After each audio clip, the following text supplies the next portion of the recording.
घरच्या घरी चायनीज पद्धतीचं हे चिली पनीर बनवायचं असेल तर नक्की या पद्धतीनं बनवून बघा. त्याकरिता व्हिडिओ शेवटपर्यंत नक्की बघा, कारण खूप छोट्या मोठ्या आणि महत्त्वाच्या अशा टिप्स दिलेल्या आहेत, जेणेकरून तुम्ही जे घरी हे चिली पनीर बनवाल ते देखील खूप सुंदर, छान असं कुरकुरीत, क्रंची, चटकदार आणि जसं बाहेर अगदी हॉटेलमध्ये मिळतं सेम त्याच पद्धतीचं स्मोकी फ्लेवरचं हे चिली पनीर तयार होतं. तर नक्की एकदा व्हिडिओ शेवटपर्यंत बघा, कारण खूप छोट्या मोठ्या टिप्स दिलेल्या आहेत.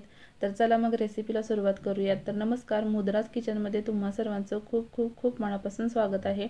सर्वात अगोदर बघा, मी इथं 200 ग्रॅम पनीर, फ्रेश पनीर घेतलेलं आहे. शक्यतो आपल्याला फ्रेश पनीरच वापरायचं आहे चिली पनीर बनवण्यासाठी. तर याचे मध्यम आकाराचे मी अशा पद्धतीचे क्यूब्स कट करून घेतलेले आहेत. आता याला छान असं कुरकुरीतपणा येण्यासाठी आपण याला अगोदर कॉर्नफ्लॉवरचं कोटिंग करून घेणार आहोत. तर बघा, एका बाउलमध्ये मी 1 चमचा मैदा, पोहे खातो त्या चमच्याने, आणि त्याच चमच्याने 1 चमचा कॉर्नफ्लॉवर घेतलेला आहे. दोन्ही छान असं मिक्स करून घ्यायचं आहे अगोदर, आणि नंतर याच्यामध्ये जे पनीरचे क्यूब्स आपण बनवलेले होते ते टाकायचे आहेत. तर हलक्या हाताने बघा हे छान असं मिक्स करून घ्यायचं आहे. नंतर याच्यामध्ये परत मी एकदा अजून 1 चमचा कॉर्नफ्लॉवर घेतलेला आहे, आणि त्याच चमच्याने 1 चमचा कश्मीरी लाल तिखट घेतलेला आहे, जेणेकरून याला रंग देखील खूप सुरेख येईल. आणि पनीर चिली म्हणलं की मिरचीचा फ्लेवर तर हवाच. तर बघा, पाणी न घालताच आपल्याला अशा पद्धतीने याला छान असं पिठाचं कोटिंग करून घ्यायचं आहे. जर जास्तच मिश्रण कोरडं वाटलं तर अगदी किंचित 3 ते 4 थेंब पाण्याचा वापर तुम्ही करू शकता, पण जास्त पाण्याचा वापर करायचा नाही. छान असं हे कुरकुरीत पनीर क्यूब बनवण्यासाठी ही स्टेप खूप महत्त्वाची आहे. पिठाचं कोटिंग करून घेणं खूप गरजेचं आहे. नंतर याच्यामध्ये चवीनुसार मीठ घालायचं आहे, आणि परत एकदा हे छान असे हे जे क्यूब्स आहेत ते व्यवस्थित मिक्स करून घ्यायचं आहेत. ही स्टेप नक्की फॉलो करा. कुरकुरीत पनीर असे क्यूब्स तयार होणं खूप गरजेचं आहे. तर आता आपण याला शॅलो फ्राय करून घेणार आहोत, डीप फ्राय करायचं नाही.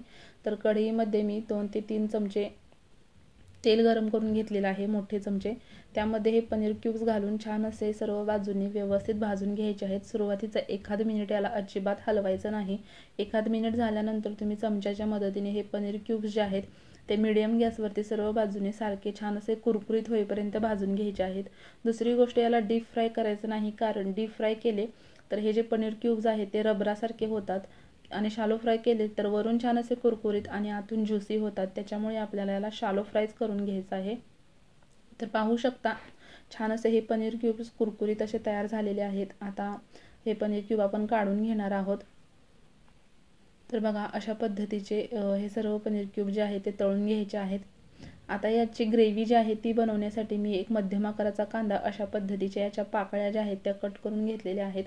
एक मध्यम आकाराची शिमला मिरची अशा पद्धतीने बारीक चिरून घेतलेली आहे. 4 ते 5 पाती मी कांद्याच्या बारीक चिरून घेतलेल्या आहेत. 1 चमचा अद्रक आणि 1 चमचा लसणाची मी छान अशी पेस्ट बनवून घेतलेली आहे.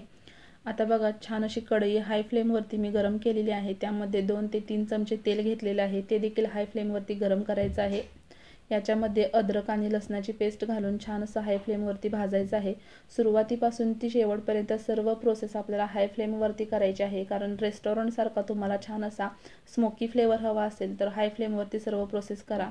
नंतर हा जो आपण कांदा चिरून घेतलेला होता तो याच्यामध्ये घालायचा आहे, आणि हा देखील आपल्याला हाय फ्लेमवरती छान असा अर्धा मिनिट परतून घ्यायचा आहे. फक्त याला आपल्याला याचा जो कच्चापणा असतो तो दूर करून घ्यायचा आहे, जास्त देखील शिजवून घ्यायचं नाही.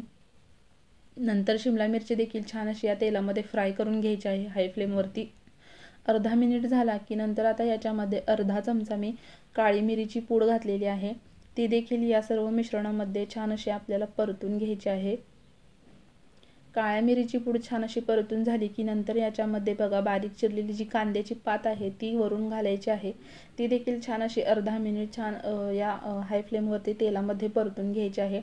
आता याच्यामध्ये 1 मोठा चमचा भरून मी डार्क सोया सॉस घातलेला आहे, ते देखील व्यवस्थित परतून घेतलं की नंतर याच्यामध्ये 2 चमचे भरून रेड चिली सॉस घातलेला आहे. तर बघा, रेड चिली सॉस देखील छान असं परतून घ्यायचं आहे. नंतर याच्यामध्ये मी घातलेलं आहे याची सर्व टेस्ट बॅलन्स करण्यासाठी त्याच चमच्याने 2 चमचे मी इथं टोमॅटो केचप वापरलेला आहे. तर टोमॅटो केचपने या सर्व ज्या टेस्ट आहेत त्या व्यवस्थित बॅलन्स होतात. तर 2 चमचे मी इथं वापरलेला आहे. सर्व प्रमाण मी एकाच चमच्याने घेतलेलं आहे. टोमॅटो केचप छान असं परतून झालं की बघा, आता पनीर चिली म्हणलं तर चिली फ्लेवर देण्यासाठी मी इथं 1 चमचा कश्मीरी लाल तिखट घेतलेला आहे वाटीमध्ये. याच्यामध्ये 2 ते 3 चमचे पाणी घालून बघा, अशा पद्धतीची याची आपल्याला पातळ अशी पेस्ट बनवून घ्यायची आहे। तर ही पेस्ट आपल्याला या मिश्रणामध्ये घालायची आहे, कारण पनीर चिली म्हणलं तर चिली फ्लेवर आपल्याला याला द्यायलाच हवा। तर हे देखील आपल्याला छान असं मिक्स करून घ्यायचं आहे। आता याची ग्रेव्ही बनवण्यासाठी बघा मी इथं 1 चमचा कॉर्नफ्लॉवर घेतलेला आहे वाटीमध्ये, त्यामध्ये 5 ते 7 चमचे पाणी घालून अशा पद्धतीची पेस्ट बनवून घेतलेली आहे। आता मध्यम गॅस करायचा आहे आणि थोडी थोडी पेस्ट याच्यामध्ये घालून छान अशी ही जी कॉर्नफ्लॉवरची पेस्ट आहे ती शिजवून घ्यायची आहे, ग्रेव्ही तयार करून घ्यायची आहे। उरलेली सर्व पेस्ट देखील मी याच्यामध्ये घातलेली आहे आणि छान अशी ही जी पेस्ट आहे ती शिजवून याची ग्रेव्ही बनवून घेणार आहे। ही प्रोसेस मध्यम गॅसवरती करायची आहे। तर 2 ते 3 मिनिटातच व्यवस्थित छान असं हे कॉर्नफ्लॉवरची जी पेस्ट आहे ती शिजली जाते। वरून अजून 2-3 चमचे मी पाणी वापरलेलं आहे। तर अशा पद्धतीची जी आपली ही ग्रेव्ही आहे ती तयार झालेली आहे। अगदी परफेक्ट प्रमाण आहे 200 ग्रॅम पनीरसाठी। नक्की एकदा बनवून बघा, खूप सुंदर अशी रेसिपी तयार होते। तर आपली ही ग्रेव्ही जी आहे ती छान अशी तयार झालेली आहे। आता आपण जे पनीर क्यूब्स तळून घेतलेले होते ते याच्यामध्ये घालायचे आहेत आणि अगदी हलक्या हाताने आणि चमच्याच्या मदतीने आपल्याला हे जे पनीर क्यूब्स आहेत ते व्यवस्थित या मिश्रणामध्ये हाय फ्लेमवरती एकजीव करून घ्यायचे आहेत, जेणेकरून ही जी ग्रेव्ही आहे ती व्यवस्थित सर्व ठिकाणी एकसारखी लागेल। दुसरी गोष्ट, जास्त देखील याला परतायचं नाही, नाहीतर हे जे पनीर क्यूब्स आहेत ते मऊ पडण्याची शक्यता असते। नंतर याच्यामध्ये चवीनुसार मीठ घालायचं आहे आणि मीठ घातल्यानंतर देखील छान असं याला आपल्याला हलक्या हाताने परतून घ्यायचं आहे। पनीर क्यूब्स घातल्यानंतर काळजी घ्या की हलक्या हाताने हे जे मिश्रण आहे ते परतून घ्यायचं आहे। आता आपली ही जी चिली पनीर आहे ती तयार झालेली आहे। सर्वात शेवटी बारीक चिरलेली वरून कांद्याची पात घालायची आहे। खूप सुंदर रेसिपी तयार होते। दुसरी गोष्ट, मी इथं अर्धा चमचा अजिनोमोटो वापरलेला आहे। तुम्हाला जर वापरायचा असेल तर वापरा, किंवा व्हिनेगर जरी अर्धा चमचा वापरलं तरी देखील चालेल, हॉटेलसारखा फ्लेवर येतो।